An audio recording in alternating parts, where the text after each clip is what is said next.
Hello everyone, कैसे हैं आप लोग। होप सो आप लोग बहुत अच्छे होंगे। आप बहुत अच्छे से पढ़ाई कर रहे होंगे, क्या सही बात है ना। चलिए, वाणिज्य स्टडी सर्कल में आप लोगों का बहुत बहुत स्वागत है। आज का जो हमारा लेक्चर है वो है लेक्चर 8।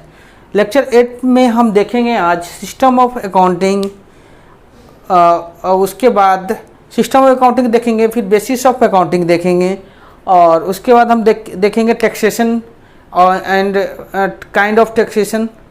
ये सब देखेंगे, टैक्सेशन कितने तरह के होते हैं। तो चलिए हम पहले स्टार्ट करते हैं सिस्टम ऑफ अकाउंटिंग से, कि जो हम अकाउंटिंग करते हैं उस किस बेसिस पे हम अकाउंटिंग करते हैं, क्या हमारी सिस्टम है अकाउंटिंग करने का। तो basically 2 types of system of accounting होती है। पहली होती है double entry system, double entry system होती है पहली, एंड दूसरी होती है सिंगल एंट्री सिस्टम। तो हम जानेंगे कि डबल एंट्री सिस्टम क्या होता है और सिंगल एंट्री सिस्टम क्या होता है। तो सबसे पहले हम जानते हैं double entry system. Double entry system क्या होता है कि जो भी बिजनेस की ट्रांजैक्शन होती है उसकी दोनों एस्पेक्ट, हर ट्रांजैक्शन की 2 एस्पेक्ट होती है, तो दोनों एस्पेक्ट की रिकॉर्डिंग डबल एंट्री सिस्टम के अंदर की जाती है। डबल एंट्री सिस्टम को क्या बोला जाता है, मोर रिलायबल। ये बहुत रिलायबल होता है क्योंकि ये दोनों एस्पेक्ट को रिकॉर्ड करता है। दोनों एस्पेक्ट को कैसे रिकॉर्ड करता है हम आपको अभी बताएंगे कुछ एग्जांपल लेके। तो ये क्या होता है, ये principle of dual aspect. Dual aspect मतलब जैसे लेट सपोज आप मानिए कि आपने कोई बिजनेस के अंदर ट्रांजैक्शन की है। लेट सपोज आपने परचेज किया है, गुड्स परचेज किया है, ठीक है।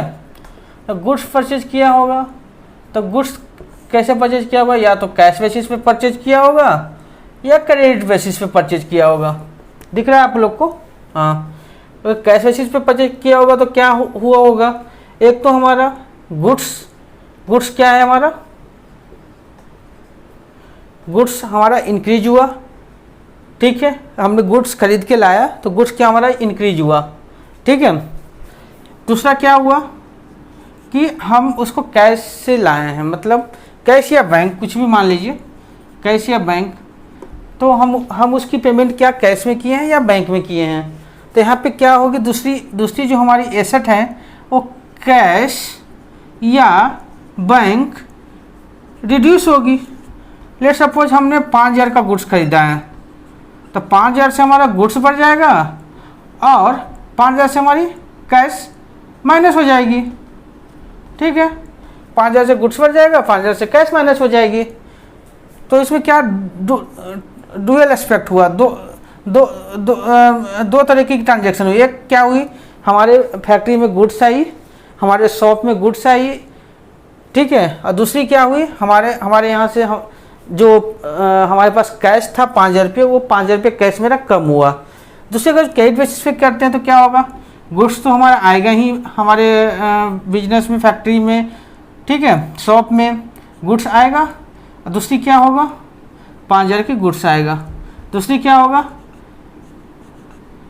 हमारा क्या होगा कि हमें पेमेंट करनी है। हमने टेंशन ले लिया कि हमें ले सपोज क्रेडिट पे मिस्टर राम से परचेज किया है, मिस्टर राम से, ठीक है। मिस्टर राम से परचेज किया तो क्या है, मिस्टर राम को हमें पेमेंट करनी है। तो पेमेंट करनी है, तो यहाँ पे क्या होगा, पेमेंट करनी है किसी को, हमें टेंशन है कि हमें उसे पेमेंट करनी है। तो क्या हुआ, यहाँ पे हमारी लायबिलिटी बढ़ी। लायबिलिटी कौन सी बढ़ी, तो क्रेडिटर बढ़ी। क्रेडिटर कौन सी लायबिलिटी होती है, तो करेंट लायबिलिटी होती है। तो हमारा यहाँ पे मिस्टर राम जो है वो क्रेडिटर बन गया। ये हमसे 5000 रुपये की डिमांड करेगा। तो यहाँ पे एक तो हमारा गुड्स बढ़ गया, दूसरा हमारी लायबिलिटी बढ़ गई। यहाँ पे इस ट्रांजेक्शन में क्या हुई, एक हमारी गुड्स बढ़ी, दूसरी हमारी कैश या बैंक हमारा 5000 से रिड्यूस हुआ, हमारा 5000 से कम हुआ। तो यहाँ डुअल एस्पेक्ट हो गया। तो डबल एंट्री सिस्टम में हम इन दोनों एस्पेक्ट की एंट्री करते हैं। तो क्या है, ये based on principle of dual aspect. Double entry system dual aspect पे, हर ट्रांजैक्शन की 2 एस्पेक्ट होती है, एक डेबिट दूसरी क्रेडिट। तो हम इसकी दोनों एस्पेक्ट की एंट्री करते हैं डबल एंट्री सिस्टम में। ये क्या है, कंप्लीट सिस्टम ऑफ अकाउंटिंग है। कंप्लीट सिस्टम ऑफ अकाउंटिंग है, ये इनकम्प्लीट नहीं है, कंप्लीट है, क्योंकि हम इसमें ड्यूअल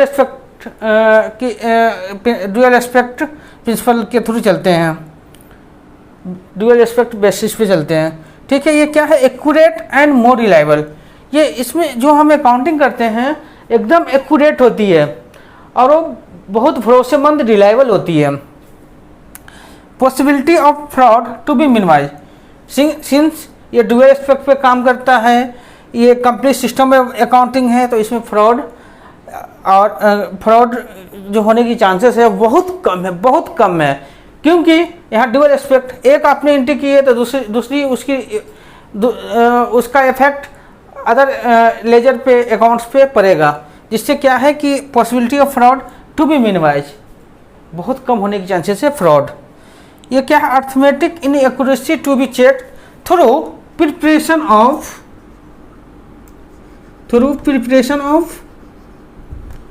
ट्रायल बैलेंस बना के हम इसमें क्या अर्थमेटिक इनएक्यूरेसी को चेक हो जाती है। जैसे ही हम अपनी लेजर से ट्रायल बैलेंस बनाते हैं तो वहाँ पे ट्रायल बैलेंस में क्या होनी चाहिए, debit side and credit side both are equal. अगर इक्वल नहीं है तो इसका मतलब हमारी अकाउंटिंग में रिकॉर्डिंग में कोई गलती है।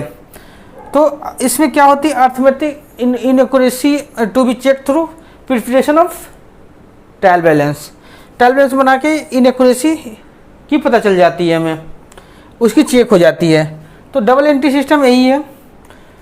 अभी अधिकतर जो हम लोग अकाउंटिंग करते हैं, जो हमारी ये जो डबल एंट्री सिस्टम होती है वो हर एक तरीके के ऑर्गेनाइजेशन में फॉलो की जाती है। अगर जो ऑर्गेनाइजेशन हमारी छोटी है या ऑर्गेनाइजेशन हमारी बड़ी है, दोनों ऑर्गेनाइजेशन में ये हेल्पफुल होता है और दोनों ऑर्गेनाइजेशन में इसको मतलब फॉलो किया जाता है, प्रयोग किया जाता है।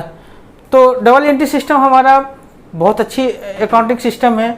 अभी जनरली जितने भी बिजनेस इंटरप्राइजेज है या आगे आप अगर जो अकाउंटिंग लाइन में आएंगे तो आप डबल एंट्री सिस्टम पे ही अकाउंटिंग करेंगे। सिंगल एंट्री सिस्टम बहुत कम यूज होती है, बहुत कम लोग यूज करते हैं, क्योंकि सिंगल एंट्री सिस्टम अब हम देखते हैं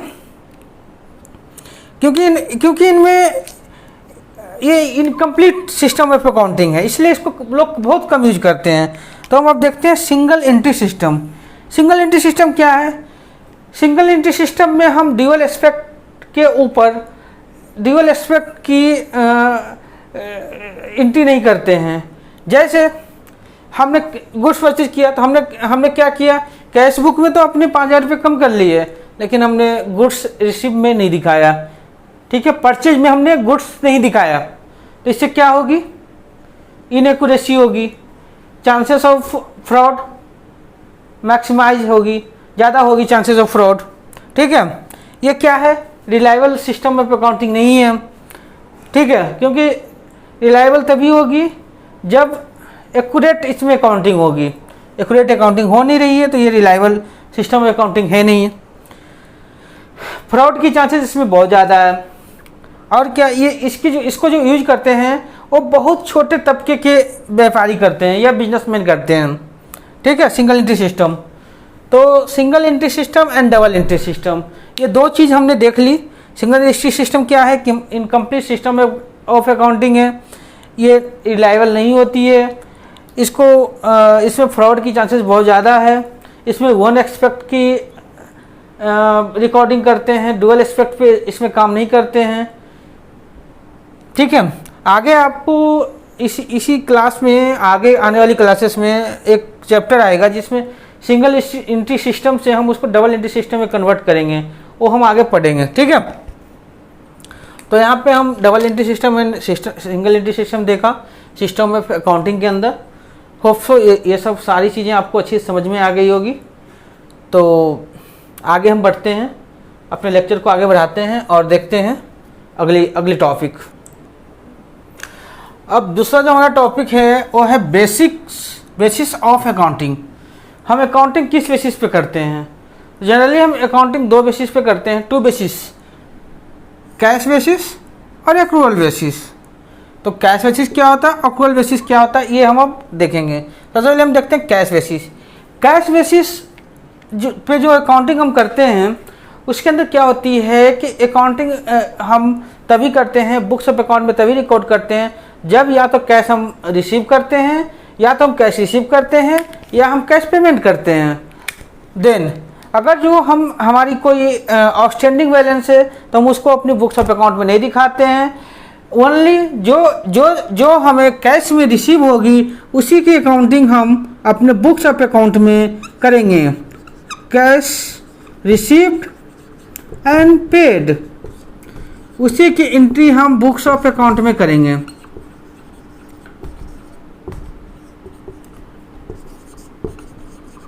ठीक है, कैश बेसिस हमें यही बोलता है। ये जो कैश बेसिस है ना, इसमें हमारा एक्यूरेट इन्फॉर्मेशन जो हमें चाहिए, जैसे हमें प्रॉफिट एंड लॉस या फिनेंशियल कंडीशन, वो हमें इसमें नहीं प्राप्त हो पाती है। ये क्या है, मैचिंग कॉन्सेप्ट हमने पढ़ा था ना अभी पिछले दो क्लासेस में, आज मतलब इसके लास्ट टू लास्ट क्लासेस में। मैचिंग कॉन्सेप्ट क्या बोलता है हमें, ये मैचिंग कॉन्सेप्ट को ओवररूल करता है। ठीक है, मैचिंग कॉन्सेप्ट हमें ये बोलता है कि जिस ईयर की रिवेन्यू है उससे रिलेटेड एक्सपेंसेस को उसी ईयर में हम चार्ज करेंगे, चाहे हम उस रिवेन्यू को एक्चुअल में रिसीव किया है या नहीं किया है। क्या होनी चाहिए, अकर हो जानी चाहिए, या दूसरी, या फिर एक्सपेंस को हमने पेमेंट किया है या नहीं किया है, उससे जो भी रिलेटेड एक्सपेंस और रिवेन्यू होगी ना, उस सेम फिनेंशियल ईयर में चार्ज उसको करेंगे। तो यह क्या करता है, कैश बेसिस जो अकाउंटिंग सिस्टम है और मैचिंग कॉन्सेप्ट को ओवररूल करता है। जिससे क्या होता है कि लेट सपोज आप मानिए कि आपने सेल किया है, सेल टू मिस्टर राम, ठीक है, 50,000 की, ठीक है,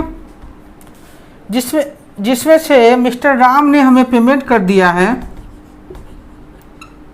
ऑन, एक सेल कब किए हैं, मान के चलिए जनवरी 2021 में। मिस्टर राम जो है वो पेड कर दिया है, मिस्टर राम हमें पेड कर दिया है 30,000। कब पे किया है, मार्च में, मान लीजिए 31 मार्च को, ठीक है, 31 मार्च 2021 को हमें उसने पेमेंट कर दी है। तो हमें बैलेंस कितनी बच गई है, 20,000, ठीक है।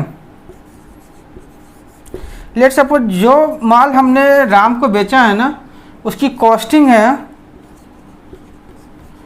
उसको हमने खरीदा है 50,000 की सामान को 40,000 में, ठीक है। और ये खरीदा है किससे, मिस्टर श्याम से। मिस्टर श्याम से खरीदा है और इसको पेमेंट हमने कितनी की है, पूरी की पूरी पेमेंट हमने 40,000 की कर दी है।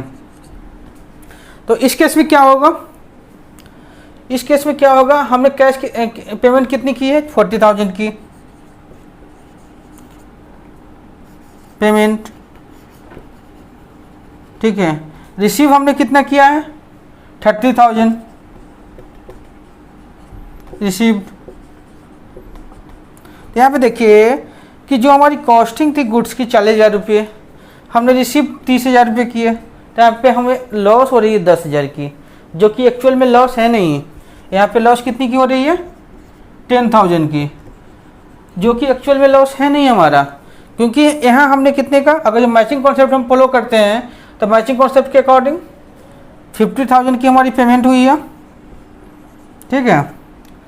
और जो हमारी सेल हुई है, सॉरी पेमेंट तो हमारी 40,000 की हुई है, मतलब हमारी जो कॉस्ट है मैचिंग के अनुसार वो 40,000 की है, और हमने सेल कितने की है, 50,000 की।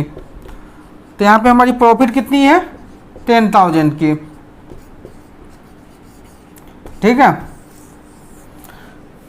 तो ये जो कैश बेसिस है ना, उससे हमें एग्जैक्ट फिगर नहीं पता चल पाता है, हम अपनी प्रॉफिट एंड लॉस सही से ज्ञात नहीं कर पाते हैं, क्योंकि ये मैचिंग कॉन्सेप्ट को फॉलो नहीं करता है। ये कैश बेसिस को फॉलो करता है। कैश में जो रिसीव होगी या कैश में जो हम पेमेंट करेंगे, कैश में जो रिसीव होगी उसी को हम रेवेन्यू मानेंगे, कैश में जो पेमेंट होगी उसी को हम एक्सपेंस मानेंगे। ठीक है, तो ये है वो हो गया कैश बेसिस। कैश बेसिस में देख लिया ना आपने क्या कमियां हैं। कमियां यही है कि हमें एग्जैक्ट फिगर नहीं पता चल पाता है कि कितनी हमारी प्रॉफिट है, कितनी हमारी लॉस है, और ये मैचिंग कॉन्सेप्ट को फॉलो नहीं करता है, जिससे हमें बहुत सारी दिक्कत होती है। एग्जैक्ट फिगर हमें पता नहीं चल पाता है, जिससे हम कोई डिसीजन मेकिंग नहीं ले सकते हैं। ये सिस्टम सही नहीं होता है।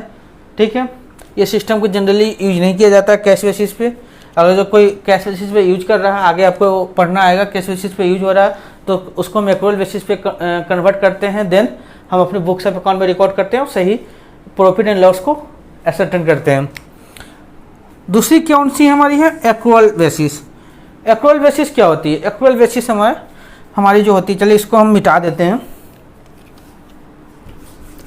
यहाँ पे हम मिटा देते हैं। आप लोगों को लिखना होगा ना, तो आप वीडियो को पॉज करके एग्जाम्पल आप लिख सकते हैं। ठीक है,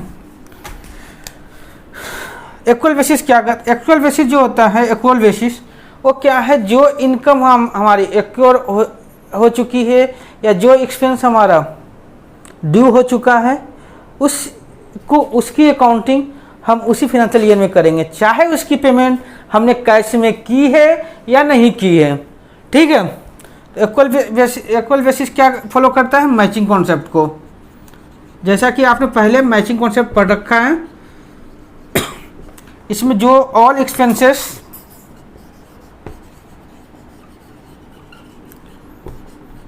related to financial year to be recorded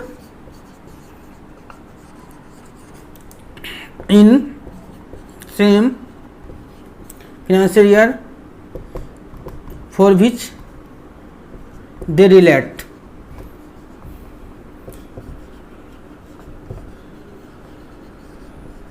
ठीक है,